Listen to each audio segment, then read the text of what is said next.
think that it is probably illegal to force me to consume porn.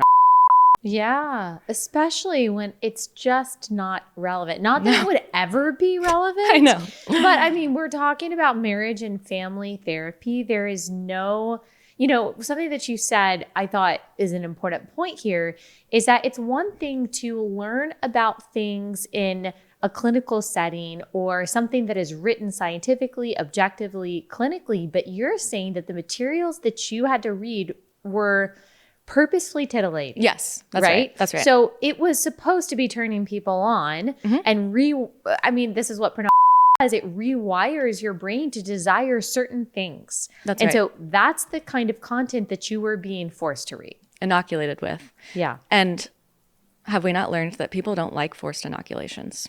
Yeah, exactly. And I would just think about those, though, that don't have your same value system, who did start reading this, and who knows, like, what dark path of pornography this puts people down. And I have a hard time believing that the Muslim students were reading this stuff and participating in an autobiography talking about their sexual journey and their erotic goals. And if so, and if they were mandated to do that, that's highly concerning. Right.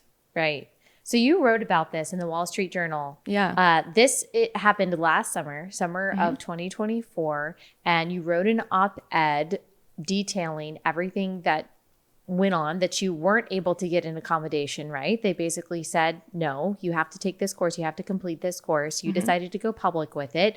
Tell me about making that decision. Yeah. So like I said, this is a required course to graduate. So once I dropped the course after being asked to talk about my masturbation, I re-enrolled a couple times. I tried to get an accommodation. Eventually, this different professor with a new syllabus, I reached out to him and I said, hi, Muslim students have been given the accommodation to do this course remotely. I would like to have that accommodation, please. Something to that effect. Yeah. And instead of granting the equal accommodation, he scheduled a Zoom meeting with me, and he promised a atmosphere of professionalism and no required sexual disclosure. Okay. That was a mistake. Okay, so you believed him. I believed him. Yeah. I believed him. And I agreed to go in person. And I tried to keep my head down and get through it. But the events that took place in that class were so shocking. We were asked to write things down that we dislike about our genitals or breasts. That is anonymously. so Don't worry, weird. it's anonymous.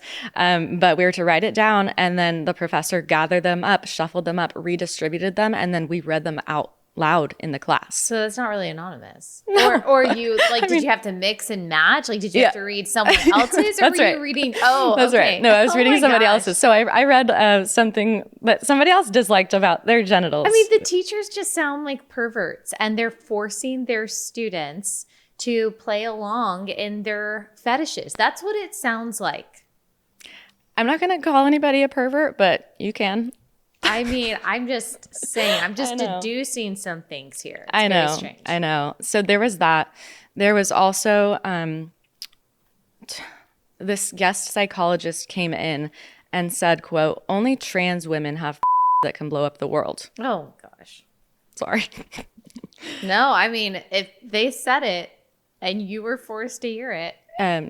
Yeah, I'm just reporting what's going on in therapy classrooms.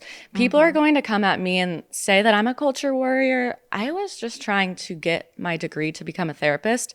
And I think that the fact that this is a elite education at a Catholic school is relevant to the public.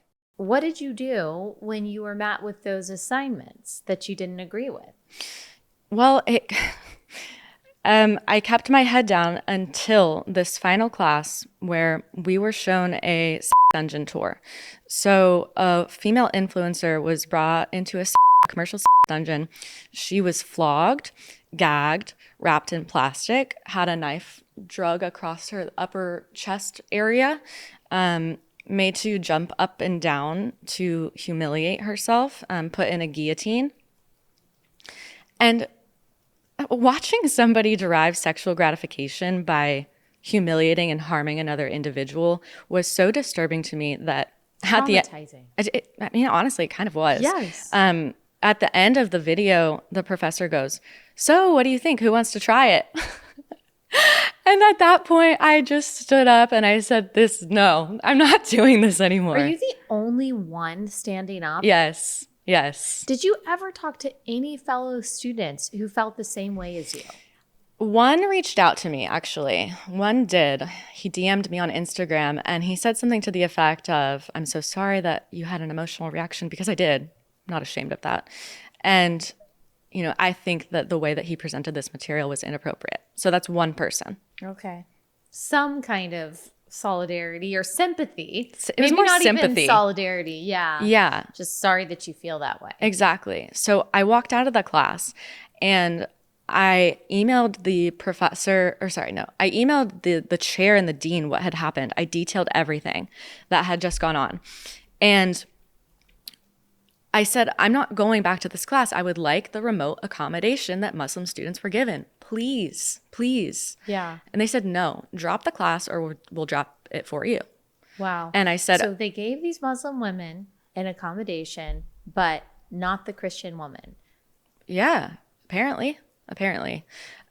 So I asked for a refund and the chair said, "The fact that you're expecting a refund is astonishing."